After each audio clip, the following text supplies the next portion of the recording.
నమస్తే, welcome to yes news. ముందుగా headlines. Drugs పై eagle team ఉక్కుపాదం మోపుతోందని తెలిపిన eagle team IG Ravikrishna, Gannavaram నియోజకవర్గ ముఖ చిత్రాన్ని మార్చడమే తన లక్ష్యమని స్పష్టం చేసిన ప్రభుత్వ విప్ ఎమ్మెల్యే యార్లగడ్డ వెంకట్రావు, కలియుగ దైవాన్ని అవమానించిన వైఎస్ఆర్సీపీ ఎమ్మెల్సీలపై చర్యలు తీసుకోవాలని డిమాండ్ చేసిన తెలుగుదేశం పార్టీ రాష్ట్ర కార్యదర్శి, సెంట్రల్ నియోజకవర్గ కోఆర్డినేటర్ నవనీతం సాంబశివరావు. గన్నవరం నియోజకవర్గ ముఖ చిత్రాన్ని మార్చడమే తన లక్ష్యమని ప్రభుత్వ విప్ ఎమ్మెల్యే యార్లగడ్డ వెంకట్రావు స్పష్టం చేశారు. కృష్ణా యూనివర్సిటీకి నయనవరంలో స్థలం కేటాయింపు వేగవంతం చేయాలని అసెంబ్లీలో కోరినట్లు వెల్లడించారు. బుద్ధవరం గ్రామంలో నిర్వహించిన స్వర్ణాంధ్ర స్వచ్ఛాంధ్ర కార్యక్రమంలో భాగంగా అవగాహన ర్యాలీలో పాల్గొని ప్రజలకు పరిసరాల పరిశుభ్రత పట్ల అవగాహన కల్పించారు. ఈ సందర్భంగా ఎమ్మెల్యే యార్లగడ్డ మాట్లాడుతూ, తాను ఎమ్మెల్యేగా బాధ్యతలు స్వీకరించిన తరువాత దశాబ్ద కాలంగా గన్నవరం, బుద్ధవరం, కేసరపల్లి ప్రాంతాల్లో ప్రజలను వేధిస్తున్న డంపింగ్ యార్డ్ సమస్యకు శాశ్వత పరిష్కారం చూపామని తెలిపారు. విజయవాడ రూరల్ మండల పరిధిలోని రామవరపాడు వంటి పంచాయతీల్లో నిధుల దుర్వినియోగం వల్ల పారిశుద్ధ్య కార్మికులకు జీతాలు కూడా ఇవ్వలేని దుస్థితి నెలకొందని ఆయన ఆవేదన వ్యక్తం చేశారు. ఈ సమస్యల పరిష్కారానికి విజయవాడ మున్సిపల్ కార్పొరేషన్లో రామవరపాడుతో పాటు మరో 8 గ్రామాలను విలీనం చేయాలని ముఖ్యమంత్రిని కోరానని తెలిపారు. 200 కోట్ల పెట్టుబడితో ముందుకు వస్తే స్థానిక యువతకు ఐటీ ఉద్యోగ అవకాశాలు మెరుగుపడతాయని తెలిపారు. పర్యాటక రంగ అభివృద్ధికి కూడా ప్రణాళికలు సిద్ధం చేస్తున్నామని, తన పదవి కాలం ముగిసేలోపు నియోజకవర్గ దిశ మారుస్తానని యార్లగడ్డ వెంకట్రావు స్పష్టం చేశారు. ఈరోజు ఈ గ్రామంలో చెత్త లేకుండా చూసే ప్రోగ్రాంని ఈ గ్రామంలో ఏర్పాటు చేసినందుకు, చెత్త రహిత గ్రామం చేయాల్సిన కార్యక్రమాన్ని బుధవారంలో చేపట్టడం జరిగింది. కాకపోతే ఇక్కడ డ్రైనేజ్ క్లీన్ చేసేది మనుషులు చేసే అయ్యే పరిస్థితి కాదు, మిషన్ పెట్టి క్లీన్ చేయమని చెప్పా. గత ప్రభుత్వం లక్షల టన్నుల చెత్తని రాష్ట్ర వ్యాప్తంగా వదిలేసిన అసెంబ్లీలో శాసనసభ్యులు మాట్లాడే దుస్థితికి గత ప్రభుత్వ పరిపాలన అద్దం పడుతుంది. ఎవరైనా ఏం చేసామంటే చెప్తాకి ఇది చేసామని చెప్పకుండా తప్ప చెత్త తీసామని చెప్పుకోవాల్సిన దుర్మార్గమైన స్థితిలో మా ప్రభుత్వాన్ని నెట్టేసిన పరిస్థితి. దానికి ప్రత్యక్ష ఉదాహరణ గన్నవరం జర్నలిస్ట్ అందరికీ తెలిసిందే. గత 10-12 సంవత్సరాలుగా బీబీగూడెం రోడ్లో డంప్ యార్డ్ పెట్టి రోడ్డు పక్కన పొద్దున్నే మంచు వచ్చిన టైంలో పొగ వచ్చి యాక్సిడెంట్లు జరిగి రకరకాల ఇబ్బందులు పడితే నేను శాసనసభ్యుడు అయిన తర్వాత ఎట్టి పరిస్థితుల్లో అది క్లీన్ చేద్దామని చెబితే తీయొద్దు, దీన్ని శాశ్వత పరిష్కారం తీసుకున్న తర్వాతే మీరు శాశ్వత పరిష్కారంతో వస్తేనే ఈ డంప్ యార్డ్ కదిలిద్దామని చెప్పి ఈ బుద్ధవరం పంచాయతీ నుంచి, గన్నవరం పంచాయతీ నుంచి, కేసరపల్లి పంచాయతీ నుంచి 54 లక్షల రూపాయలతో కలియుగ దైవాన్ని అవమానించిన వైఎస్ఆర్సీపీ ఎమ్మెల్సీలపై చర్యలు తీసుకోవాలని తెలుగుదేశం పార్టీ రాష్ట్ర కార్యదర్శి, సెంట్రల్ నియోజకవర్గ కోఆర్డినేటర్ నవనీతం సాంబశివరావు డిమాండ్ చేశారు. హిందువుల మనోభావాలను కించపరచడం సహించమని హెచ్చరించారు.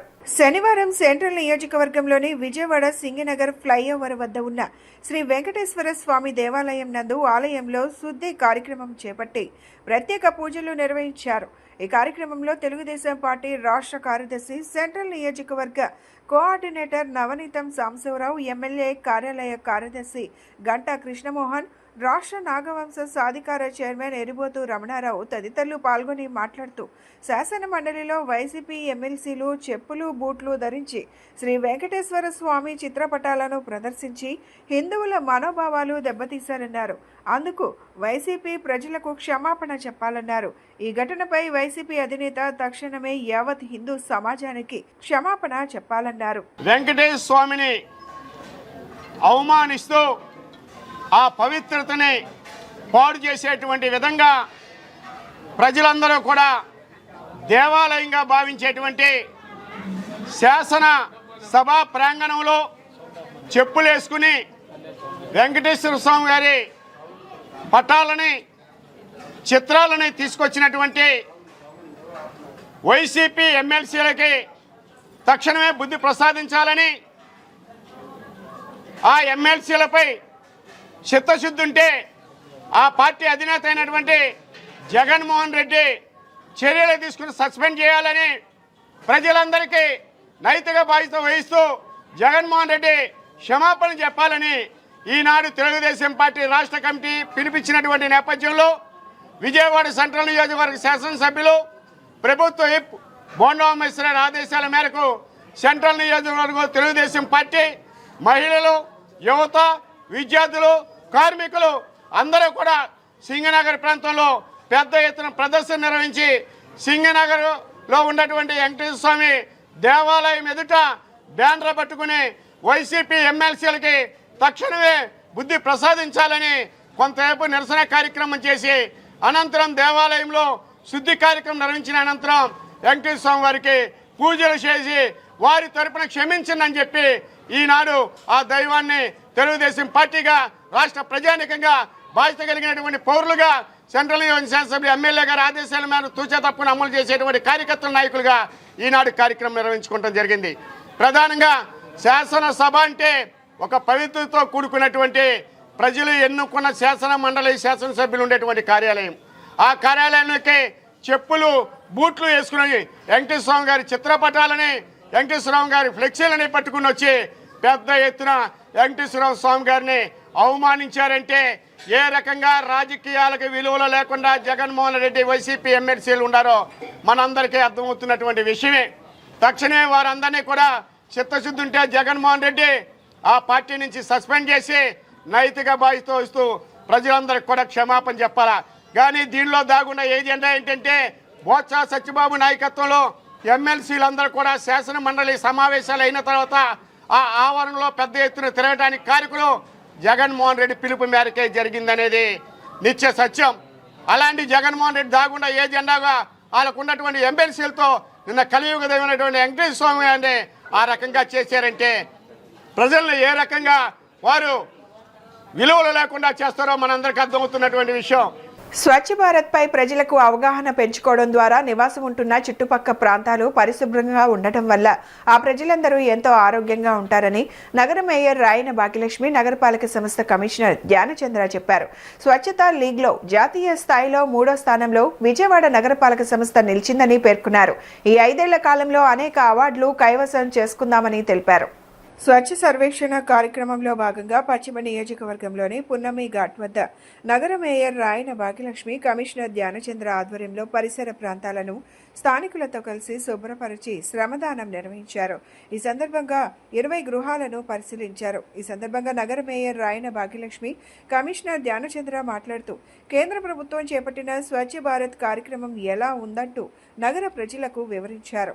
విజయవాడ నగరంలో స్వచ్ఛ భారత్లో అనేక అవార్డులను అధికారుల సహకారంతో సాధించడం జరిగిందని తెలిపారు. 12,000 టన్నుల చెత్తను, ప్లాస్టిక్ వ్యర్థాలను నగరంలో ఉన్న ప్రధానమైన కాలువల ద్వారా తొలగించడం జరిగిందని చెప్పారు. ముఖ్యంగా 2,000 కేజీల చెత్తను తొలగించామని పేర్కొన్నారు. రానున్న కాలంలో నగరంలో ప్లాస్టిక్ వ్యర్థ పదార్థాలను కాలువల్లో వేయకుండా నగర ప్రజలకు అవగాహన కల్పిస్తామని తెలిపారు. స్వచ్ఛ భారత్లో భాగంగా ప్రతి వారం నగరంలో పరిశుభ్రతపై అవగాహన కార్యక్రమాలు నిర్వహిస్తామని చెప్పారు. ఈరోజు మన విజయవాడ నగరంలో స్వచ్ఛాంధ్ర స్వర్ణాంధ్ర కార్యక్రమం అన్నది నిర్వహించుకోవడం జరిగింది. ఈ కార్యక్రమానికి మన గౌరవ కమిషనర్ గారు ధ్యానచంద్ర గారు, అలాగే మన ఏసీపీ గారు, అలాగే సీఎంహెచ్ఓ గారు, జోనల్ కమిషనర్ గారు, విజయవాడ మున్సిపల్ కార్పొరేషన్ హెచ్ఓడీస్ కానీ ఎంప్లాయీస్ కానీ అందరం ఈరోజు పిల్లలు ముఖ్యంగా ఈ కార్యక్రమంలో భాగస్వామ్యం అవ్వటం జరిగింది. చాలా చక్కగా విజయవాడ నగరంలో ఇప్పటికీ ఎన్నో అవార్డులు అన్నది మనం కైవసం చేసుకోవడం జరిగింది జాతీయ స్థాయిలోన. అలాగే ఇండియా వైడ్గా మనం స్వచ్ఛత లీగ్లోన 3rd స్థానం అన్నది మనకి రావటం జరిగింది. అలాగే ఎన్నో అవార్డ్స్ మనం గార్బేజ్ ఫ్రీ సిటీ కానీ లేకపోతే డ్రైనేజ్ విషయంలో కానీ ప్రతి ఒక్క విషయంలోన మన విజయవాడ నగరపాలక సంస్థ ఎన్నో అవార్డులు అన్నది కైవసం చేసుకోవటం జరిగింది. రాబోయే కాలంలో ఇంకా ఎన్నో మంచి అవార్డులు కైవసం చేసుకునే విధంగా విజయవాడ మున్సిపల్ కార్పొరేషన్ అన్ని విధాలుగా విజయవాడ నగరాన్ని ముందుకు తీసుకెళ్తుందని తెలియజేస్తున్నాను. రీయూజ్, రిడ్యూస్, రీసైకిల్ ఈ విధానాన్ని అమలు చేస్తూ విజయవాడ నగరంలోన ఈరోజు మనకి మన కెనాల్స్లోన 12,000 టన్నులు అన్నది తీయటం జరిగింది. అలాగే ప్లాస్టిక్ వ్యర్థాలను పూర్తి స్థాయిలో విజయవాడ నగరంలో ఎక్కడా లేకుండా, అలాగే ఈ వేస్ట్ ఈ మంత్లీ థీమ్ వచ్చేసి 0 లిటర్ గవర్నెన్స్. అంటే మనకు లిటర్ చేసే అలవాటు జనరల్లీ అందరికీ ఉంటుంది కాబట్టి మన అన్ని చోట్ల కూడా లిటర్ లేకుండా ఉండాలనేసి పిల్లలకైనా పెద్దవాళ్ళకైనా ఒక అవగాహన కార్యక్రమం చేయాలని రాష్ట్ర ప్రభుత్వం ఆదేశం వరకు ఈ నెలంతా ఆ కార్యక్రమం చేస్తాము. సో ఎంటైర్ 1 ఇయర్ మీరు అందరికీ తెలుసు, లాస్ట్ జనవరి నుంచి మొదలైన ఈ స్వర్ణాంధ్ర స్వచ్ఛాంధ్ర ప్రతి 3వ శనివారం ఒక థీమ్తో కంప్లీట్ చేస్తూ రావడం జరిగింది. దీనిలో భాగంగానే నిన్న ఎంటైర్ విజయవాడ మున్సిపల్ కార్పొరేషన్లో ప్రతి ఇంటింటికి కూడా ఈ వేస్ట్ కలెక్షన్ డ్రైవ్ కూడా పెట్టమని ఆదేశాలు ఉన్నాయి. దాన్ని పెడితే మనకు దాదాపుగా 2.8 మెట్రిక్ టన్స్ మనకి ఈ వేస్ట్ కలెక్ట్ చేయడం జరిగింది. Reduced, reuse, recycle RRR centres ద్వారా మనం కలెక్ట్ చేస్తాము. అది కాకుండా కూడా ఇంట్లో చేసిన డ్రైవ్లో ఈ వేస్ట్ ఇంత ఉంది అంటే మనకి రెగ్యులర్గా ఈ వేస్ట్ కలెక్షన్ చేస్తూ మనము ప్రొసెస్ చేయాల్సిన అవసరం ఉంది. డ్రగ్స్ పై ఈగల్ టీం ఉక్కుపాదం మోపుతోందని ఈగల్ టీం ఐజీ రవికృష్ణ తెలిపారు. రాష్ట్రంలో జీరో డ్రగ్స్, గంజాయి తమ ధ్యేయమని ఐజీ రవికృష్ణ పేర్కొన్నారు. డ్రగ్స్ నియంత్రణలో 96 నిరోధాత్మక నిర్బంధాలు అమలు చేసి ఆర్థిక దర్యాప్తుల ద్వారా 9,11,00,000 విలువైన ఆస్తులను స్వాధీనం చేసుకున్నామని తెలిపారు. 1,12,400 కిలోల గంజాయిని శాస్త్రీయ విధానంలో దహనం చేశామన్నారు. 21,836 ఎన్డీపీఎస్ కేసులు నమోదు చేసి 46,011 కిలోల గంజాయి స్వాధీనం చేసుకున్నామని అన్నారు. 4,760 మంది నిందితులను అరెస్టు చేసి 770 వాహనాలు స్వాధీనం చేసుకున్నామని ఐజీ రవికృష్ణ వివరించారు. ఈగల్ టీం వార్షిక నివేదికను ఈగల్ ఐజీ రవికృష్ణ వెల్లడించారు. 2024 సెప్టెంబర్లో తమిళనాడులో జరిగిన మీటింగ్లో ఏపీ గంజాయి సాగుకు కేంద్రంగా ఉందని చర్చించగా అల్లూరి సీతారామరాజు జిల్లాలో గంజాయి సాగు ఉండకూడదని అప్పుడే నిర్ణయం తీసుకున్నామని వివరించారు. ఆపరేషన్ చైతన్యం పేరుతో ప్రజల్లో అవగాహన తీసుకొచ్చినట్లు తెలిపారు. ఇప్పుడు దేశ స్థాయిలో ఏపీకి మంచి పేరు వచ్చిందని ఐజీ రవికృష్ణ చెప్పారు. యువత డ్రగ్స్ బారిన పడకుండా అవగాహన కార్యక్రమాలు చేపడుతున్నామని ఆయన చెప్పారు. పొగాకు రహిత విద్యా సంస్థల కార్యక్రమం, డ్రగ్స్ వద్దు బ్రో అనే కార్యక్రమాలు విస్తృతంగా ప్రజల్లోకి తీసుకెళ్తున్నామని అన్నారు. గతంలో డ్రగ్స్ పట్టుబడిన వారు పద్ధతి మార్చుకుంటే సురక్షితంగా ఉంటారని, కానీ మారకపోతే నిఘా ఉంటుందని ఐజీ రవికృష్ణ హెచ్చరించారు. దేశం పట్ల గౌరవం ఉన్నవారు డ్రగ్స్ జోలికి వెళ్లకూడదని ఆయన సూచించారు. తల్లిదండ్రులను అప్రమత్తం చేస్తున్నామని, విద్యార్థులు యువతకు అవగాహన కల్పిస్తున్నామని ఐజీ రవికృష్ణ చెప్పారు. ఇప్పటి వరకు పొగాకు నియంత్రణలో భాగంగా 45,200 దుకాణాలను తనిఖీ చేసి 47,441 కేసులు నమోదు చేసినట్లు చెప్పారు. 72,92,000 రూపాయల జరిమానా విధించామని వివరించారు. సో మీడియా సోదరులందరికీ కూడా ఈగల్ ఆంధ్రప్రదేశ్ తరఫున ఈ సమావేశానికి ఇచ్చేసినందుకు అందరికీ కూడా ధన్యవాదాలు. ప్రత్యేకంగా 2025లోని ఈ ఈగల్ ఆంధ్రప్రదేశ్ని ప్రత్యేకంగా స్థాపించడం జరిగింది. దాని తర్వాత ఈగల్ ఆంధ్రప్రదేశ్ అదేవిధంగా ప్రభుత్వ సహకారంతో, వివిధ శాఖల సహకారంతో, జిల్లా ఎస్పీలు, జిల్లా కలెక్టర్లు, ఎన్కార్డ్ మెకానిజం ఇవన్నీ ఉపయోగించుకుని ఈ డ్రగ్ కంట్రోల్ గురించి ఎన్నో రకాల యాక్టివిటీస్ చేయడం జరిగింది. 2025లో ఈగల్ సాధించిన విజయాలు, అదేవిధంగా ఇంకా సాధించాల్సిన ఎన్నో అంశాలు, ఫ్యూచర్ రోడ్ మ్యాప్, వాటి గురించి మీకు చెప్పడం కోసం ఈ ప్రెస్ మీట్ ఏర్పాటు చేయడం జరిగింది. ప్రధానంగా మనకి గతంలోని 2024 సెప్టెంబర్లోని తమిళనాడులో ఒక మీటింగ్ జరిగింది. ఆ మీటింగ్లోని ఆంధ్రప్రదేశ్లో గంజాయి పండుద్దని, మన ఏఎస్ఆర్ జిల్లా గురించి కూడా వాళ్ళు వేరే రాష్ట్రం వాళ్ళు ఆ మీటింగ్లో వాళ్ళు చెప్పడం జరిగింది. ఆ రోజు వెనక్కి వచ్చిన తర్వాత ఒక మీడియా సమావేశంలో కూడా ఆ రోజు ఒక సంకల్పం మేము నిర్ణయించుకోవడం జరిగింది. ఆంధ్రప్రదేశ్లో ఏఎస్ఆర్ జిల్లా, అల్లూరి సీతారామరాజు జిల్లా, అల్లూరి నడిచిన నేలకి అటువంటి పేరు ఉండకూడదనే ఉద్దేశంతో ఒక దృఢ సంకల్పంతో ఆ రోజు నుంచి కార్యాచరణ రూపొందించడం జరిగింది. దాంట్లో భాగంగా ఎన్కార్డ్ మెకానిజంలోని జిల్లా పోలీస్ యంత్రాంగం, అదేవిధంగా కలెక్టర్ కార్యాలయం, వివిధ శాఖలు అన్ని సమన్వయంతో ఒక బృహత్తరమైన కార్యక్రమం మొదలుపెట్టడం జరిగింది. దాన్ని ఆపరేషన్ చైతన్యంగా మనం చెప్పుకుంటున్నాం. మణిపాల్ హాస్పిటల్స్ తమ తొలి గుండె మార్పిడి శస్త్రచికిత్స విజయవంతమైంది. ఈ క్లిష్టమైన శస్త్రచికిత్స వివరాలు, రోగి కోలుకుంటున్న తీరును హాస్పిటల్ వైద్య బృందం మీడియాతో పంచుకున్నారు. విజయనగరం జిల్లాకు చెందిన కె సత్యవతి గత కొన్ని సంవత్సరాలుగా డైలేటెడ్ కార్డియో మయోపతి అనే తీవ్రమైన గుండె సమస్యతో బాధపడుతున్నారు. సరైన వైద్య చికిత్స తీసుకున్నప్పటికీ ఆమె ఆరోగ్యం క్రమంగా క్షీణించి తీవ్రమైన హార్ట్ ఫెయిల్యూర్ దశకు చేరుకున్నారు. అందులో రైట్ హార్ట్ క్యాథరోరైజేషన్తో పాటు గుండె మార్పిడికి ఆమె అర్హతను నిర్ధారించే పూర్తి స్థాయి ట్రాన్స్ప్లాంట్ వర్కప్ నిర్వహించారు. ఆసుపత్రిలోనే ఆమెకు సరిపోయే దాత గుండె అందుబాటులోకి వచ్చింది. మణిపాల్ ఫౌండేషన్, ముఖ్యమంత్రి సహాయ నిధి సహకారంతో ఆ ప్రాణాలను రక్షించి గుండె మార్పిడి శస్త్రచికిత్సను విజయవంతంగా నిర్వహించారు. ఈ చారిత్రాత్మక శస్త్రచికిత్స సత్యవతికి కేవలం కొత్త గుండెనే కాదు, కొత్త జీవితం, కొత్త భవిష్యత్తు కలిగాయని వారు వివరించారు. మళ్లీ కలలు కనేందుకు, ఎదిగేందుకు మరో అవకాశం ఇచ్చిందన్నారు.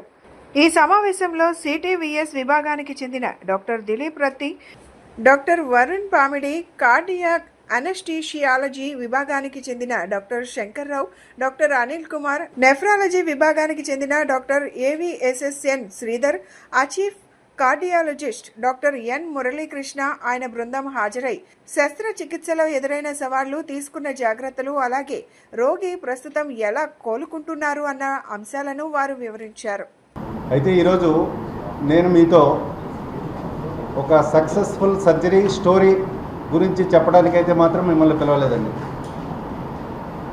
నేను ఈరోజు మిమ్మల్ని ఒక 21 ఏళ్ళ అమ్మాయి జీవిత కథ ఎలా స్టార్ట్ అయింది, ఏం జరిగింది అనేది ఒకటైతే, ఈ అవయవ దానం వలన సమాజానికి ఎంత మేలు జరుగుతుంది అనేది రెండో పాయింట్ అయితే, దీనంతటినీ మన కళని నిజంగా మార్చుకోవాలి అంటే ఎంత టీం వర్క్ కావాలన్నది మూడో భాగం అయితే, దీనిలో ఫైనాన్షియల్ సపోర్ట్ గవర్నమెంట్ది కానీ మిగతా ఆర్గనైజేషన్స్ కానీ ఎలా ఉండాలి, ఎలా జరిగింది, మన సంకల్పం గట్టికైతే ఎలా ముందుకెళ్తుందని ఈ 4 పార్టీలో డిస్కస్ చేయాలనుకున్నానండి.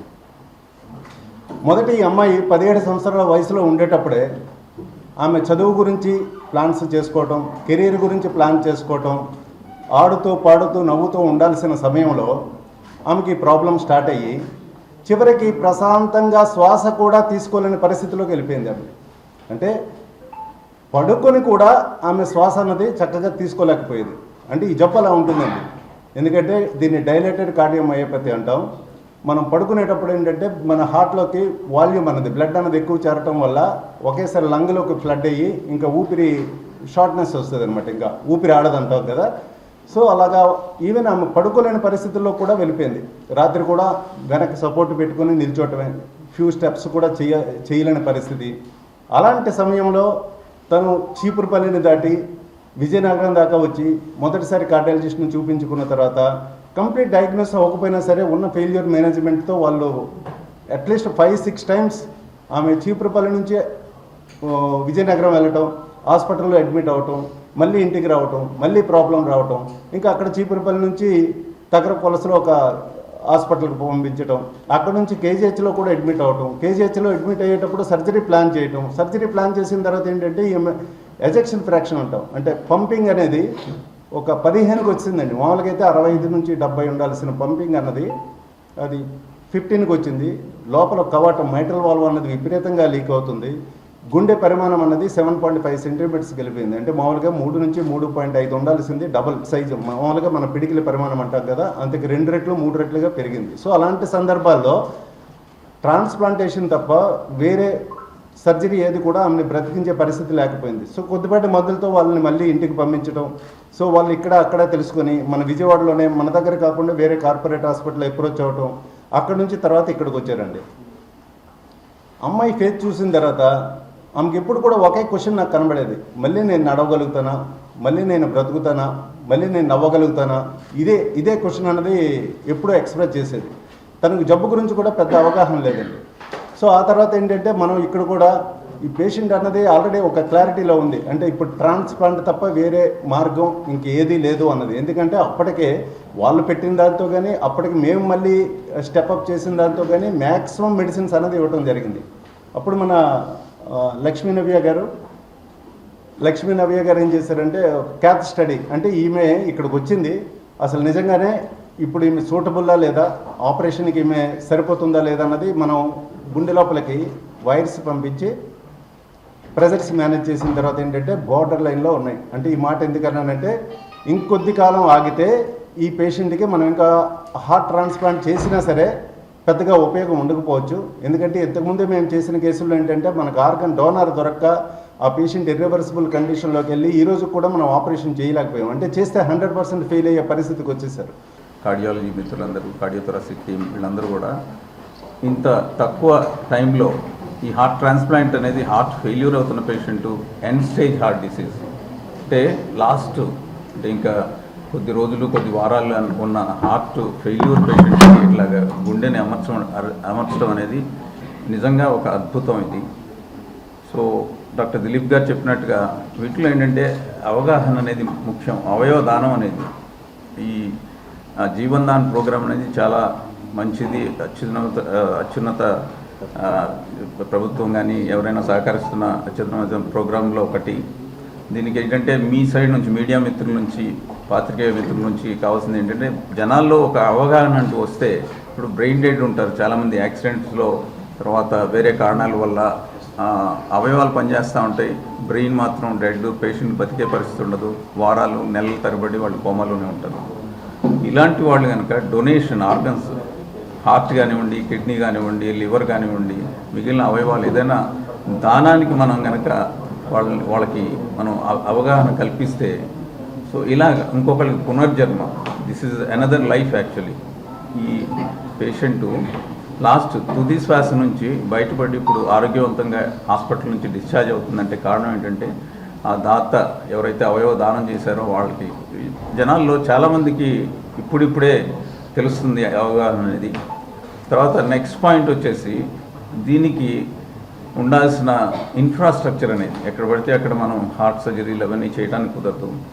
మణిపాల్ సంస్థ అనేది మాకు అందిస్తున్న ఈ ఉన్నత పరిణామాలు, వాళ్ళకు మాకు ఇస్తున్న అవకాశాలు ఇవన్నీ కూడా ఎప్పటి నుంచో మాకు ప్రోత్సహిస్తున్నారు. ఆర్గాన్ ట్రాన్స్ప్లాంటేషన్ చేయాలనేది, లివర్ ట్రాన్స్ప్లాంట్ జరుగుతూ ఉన్నాయి, కిడ్నీ జరుగుతూ ఉంది.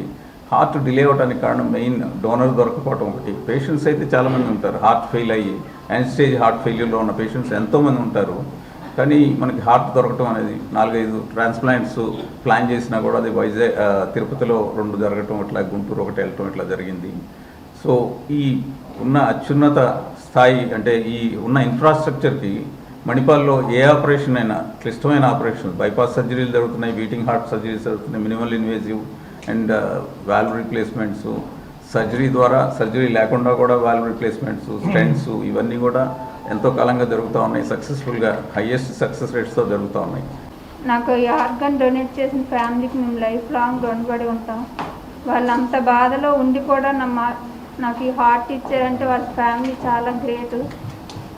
నేను లైఫ్ లాంగ్ మా ఫ్యామిలీ, మేము అంతా, మా అమ్మ, మా నాన్న, మేమంతా రుణపడి ఉంటాం మా ఫ్యామిలీకి.